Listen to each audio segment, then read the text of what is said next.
Hey, so are you wondering the differences between social anxiety and ADHD? And you're wondering, how much of it is ADHD? How much of it is social anxiety? And it gets confusing, right?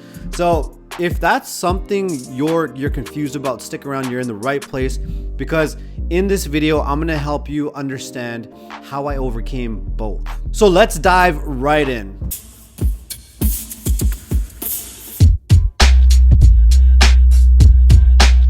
All right, so before we get into it, just want to quickly welcome you. If you're new to the channel, you're new to the community, thanks for stopping by. My name is Rubin, and I help individuals eliminate their anxiety attacks and social anxiety. So if that's something you're struggling with, hit the subscribe button and make sure you hit the bell notification before it so that you can be notified right away when I release helpful videos just like this one to help you along your recovery journey. All right, so there's a very key factor here that people underestimate. I made this mistake as well of underestimating this thing. And it underpins both social anxiety and ADHD. So we're going to get deep into what that thing is. But first, let's talk more about social anxiety and ADHD. Let's start with ADHD, right? It's characterized by things like unable to sit still or unable to concentrate on tasks, appearing forgetful, having a short attention span, things like that. But that's also extremely, all of these different criteria, the same goes for social anxiety, right? And that's why it's so confusing. Social anxiety, you can't sit still. You're so uncomfortable and on edge. And it's extremely hard, especially to concentrate on things when you're constantly anxious. Your focus kind of goes everywhere when you're anxious, and appearing forgetful, having a short attention span.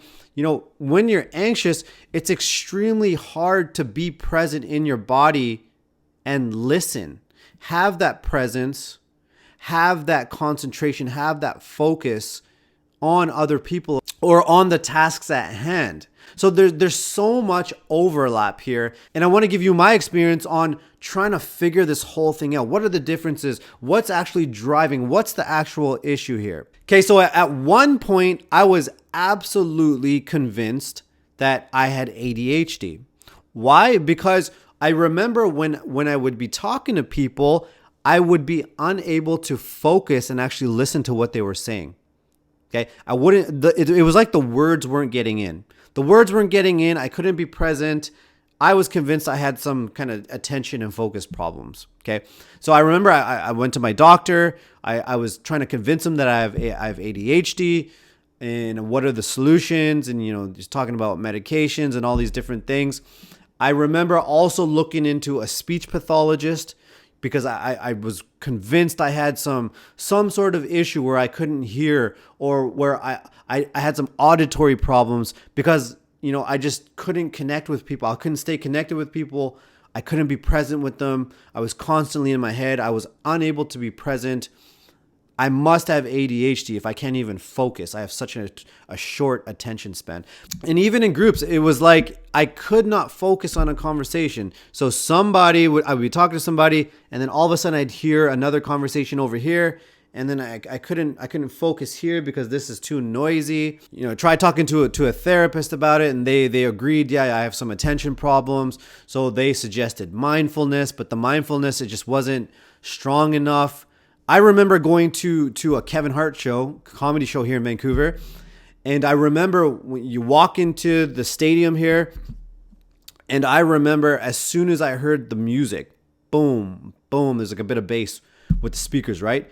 Right away, I just could not focus, right? I could not focus, and I just couldn't tell.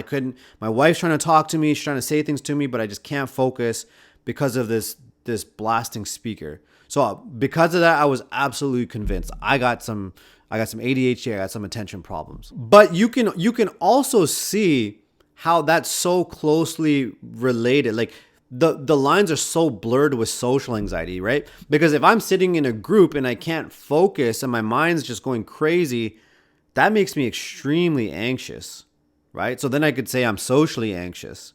If I'm going to the Kevin Hart concert or the Kevin Hart comedy show, and the speaker's going, But there's also a crowd in front of me. There's also all this crowd energy where I'm getting overwhelmed. So what's the line there, right? Like, how can you tell the difference here? Which is why this thing that's underpinning, this thing that I'm talking about that underpins and fuels both is so important. It's so crucial for you to know extremely intimately. You have to know the inner functioning of it. What is it? It's your fight, flight, freeze system. When this system goes off, I went on such a wild goose chase. Doctors, therapists, speech pathologists, all these things that I'm talking about, to get down to this problem where I couldn't hear. I had these problems. The words weren't getting in. I can't connect with people. I can't focus. Okay. That fight, flight, freeze system is doing that on purpose. Once it gets set off, it shuts down your hearing on purpose. Just that bit of information took me years to figure out, that it actually shuts down your hearing. Why? Because picture if you were in the woods with a bear and you're running, you don't want to be overcompensated on the hearing. You want your vision. You want all of your energy focused on your vision. It shuts down your hearing. For example, you don't want to be digesting food, so it shuts down your digestion. Same with your hearing. It shuts it down. Why? Because it wants to overcompensate for your vision, because it wants you to run away from the danger. And it has a massive, massive effect on your thinking or your ability to think. It's going to cause ruminating thinking. How are you going to focus on something if this fight or flight system's going off and it's causing just busy thinking and worst case thinking?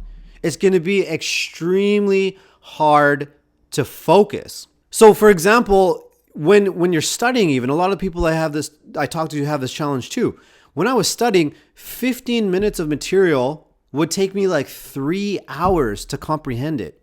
Why? Because I'm stressed, I'm anxious, I'm worried about passing the exam. When you get anxious, this fight, flight, freeze system comes up. It takes over your thoughts. It shuts down your hearing. It takes away your attention. It pumps adrenaline into your blood.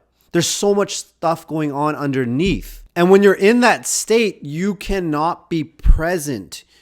You cannot sink into your body and be in the present moment with the ruminating thoughts. Okay? So don't underestimate it. Just because you're not having insane heart palpitations and feeling like you're suffocating doesn't mean that system's not activated.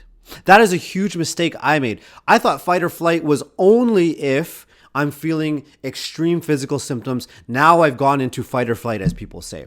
This system is way more active than you think. So for example, like when I would be talking, when I'd be working, I'd be trying to talk to authority figures and stuff, trying to listen for directions of what I got to do, what I got to work on, but I wouldn't be listening. Remember, the fight or flight shuts down your hearing. It takes your attention off. It makes you think, into the future or in the past. You won't be present. So how are you going to have the listening skills? How are you going to have the ability to hold your attention when that fight, flight, freeze system is going off? So make sure that's the key here. Whether it's ADHD, social anxiety, whatever label you want to put on it, you're not going to have the clarity until you get down to that fight, flight, freeze system.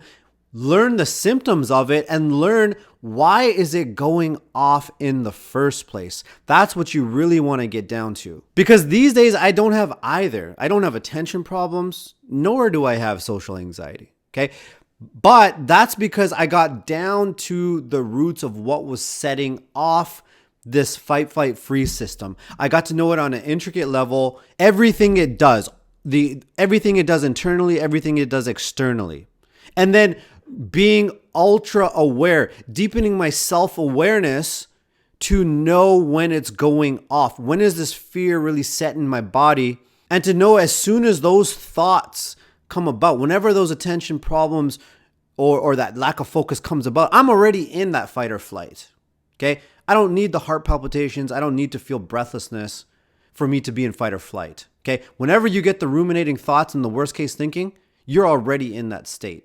So that is very, very extremely important for you to understand. Do not underestimate this fight, flight, freeze system and how it can completely take over your experience. And if you want to know more about social anxiety in particular, and especially how this overactive fight, flight, freeze system develops, what you can do is download your free ebook. I'm going to link it below the video. It goes full into how the social anxiety develops, how that fight, flight, freeze system gets overactive, how it gets configured in that way, and then how to make a full recovery, how to completely shut off that fight, flight, freeze system from the root so you don't have to worry about attention problems or social anxiety. And you can also follow me on Instagram. I post a daily content, tips, inspiration, just a ton of content that's going to be extremely helpful and just a ton of inspiration to help you along the way and move you closer to being anxiety free. You can also join our Facebook group.